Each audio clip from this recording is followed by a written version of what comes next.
কেউ হারিয়েছেন বাবা, কারো বা মধু সংগ্রহের সাথে, আবার কেউ বা নিজেই শিকার হতে হতে বেঁচে ফিরেছেন।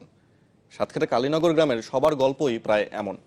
বাঘের সাথে সংগ্রাম করে বেঁচে থাকা এমন সব সাহসী মানুষকে যথাযথ প্রশিক্ষণ দিয়েই গড়ে তোলা হয়েছে ভিলেজ টাইগার রেসপন্স টিম, যারা মানুষকে বাঘের হাত থেকে এবং বাঘকে মানুষের হাত থেকে রক্ষার কাজে নিয়োজিত। কালীনগর ঘুরে এসে আরো জানাচ্ছেন মোর্শেদ হাসিব, ছবি তুলেছেন মমিনুল হক আফফান ও খান আল মামুন। কালীনগর মালঞ্চ নদীর পার ঘেঁষা এই ইউনিয়নের উল্টো পাশেই সুন্দরবন। পথ ভুলে প্রায়ই গ্রামে চলে আসতো বাঘ, যা আতঙ্ক তৈরি করত গ্রামের মানুষের মনে। এমনই একজন বলছিলেন সাক্ষাৎ বাঘের হাত থেকে বেঁচে ফেরার গল্প। ও যেমন ভেসকিতে আমিও তখন খুব জোরে চোখের দিকে লক্ষ্য রেখে, কিন্তু ওই ভেসকির পরে আমি নিজেকে এত জোরে শব্দ করতেছি কেন? ওর সাথে সাথে যদি আমি জোরে শব্দ করি, ওর শব্দটাই আমার শব্দটা ও শুনতেই পাবে না। আব্দুল গনি একা নন, এখানকার আরো অনেকেই পড়েছেন বাঘের সামনে, স্বজন হারিয়েছেন অনেকে। আব্বার আমরা একসাথে জঙ্গলে যাচ্ছিলাম, মানে গেছিলাম মাছ ধরার কারণে।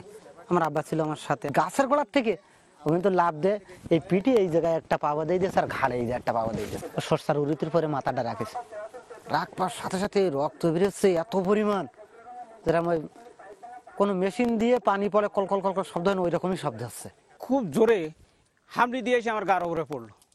এখানে আমার এই মাথায় লাগলো, লেগে যে আমি পড়ে গেলাম। যাওয়ার সাথে সাথে আমার এখানে কামড় দিল। সে সময় আমি ও দুই নে চোয়ালে ধরি এইভাবে উঁচু করে রাখেছি, যে যাস কনে তোরে আজকে আমি ছাড়বো না। ওই বাড়ির পাশ দিয়ে বাঘ যাচ্ছে, ও জানলা দিয়ে দেখছে। আবার বাঘ নিয়ে আছে মজার মজার সব গল্প। ওই বাঘটা এরম লাফি বাইরে এরম ওই বাইরে দেওয়ার আমরা মার বুলে করি, চক্ষু বুঝিয়ে বাঘ যা বাইরে গেছে, চক্ষু বুঝিয়ে চক্ষু সেই দিকে আবার ঘরের ভিতর, তাহলে কত গতিতে কত গতিতে গেছে। আমরা চাই আমার দেশ মা আমাদের সুন্দরবন রক্ষা করার জন্য আমাদের এগিয়ে আসতে হবে। এটা আমাদের মানে সুন্দরবন থাকলে আমরা থাকবো। দূর থেকে মনে করে এটা জঙ্গল। বাঘ নিয়ে দীর্ঘদিন ধরে কাজ করায় গবেষক বলছেন, কেন বন ছেড়ে লোকালয়ে ঢুকে পড়ে বাঘ। চলে আসে, সেটা খাবারের সংকটের কারণে হতে পারে, আরেক বাঘের টারা খেয়ে হতে পারে, বাঘের বয়সের কারণে হতে পারে, নতুন তার জায়গা বা আপনি জানেন টেরিটোরিয়াল অ্যানিমাল বা তার নিজস্ব একটা এলাকা আছে। যখন ইয়াং একটা বাঘ তার জন্য নতুন জায়গা খুঁজে, সে হয়তো দূর থেকে মনে করে এটা জঙ্গল, ওইদিকে চলে আসে হয়তো বা। তবে বাঘ নিয়ে আতঙ্কের সেই দিন এখন অনেকটাই কেটে গেছে।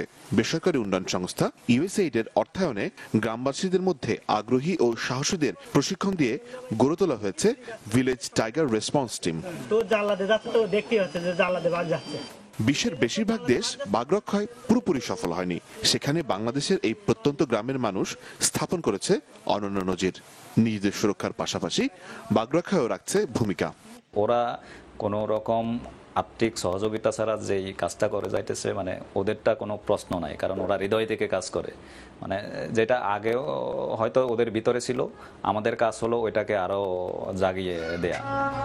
2015 সালের এক সমীক্ষা অনুযায়ী বর্তমানে সুন্দরবনে বাঘের সংখ্যা মোট 106টি। মোর্শেদ হাসিব, চ্যানেল 24, ঢাকা।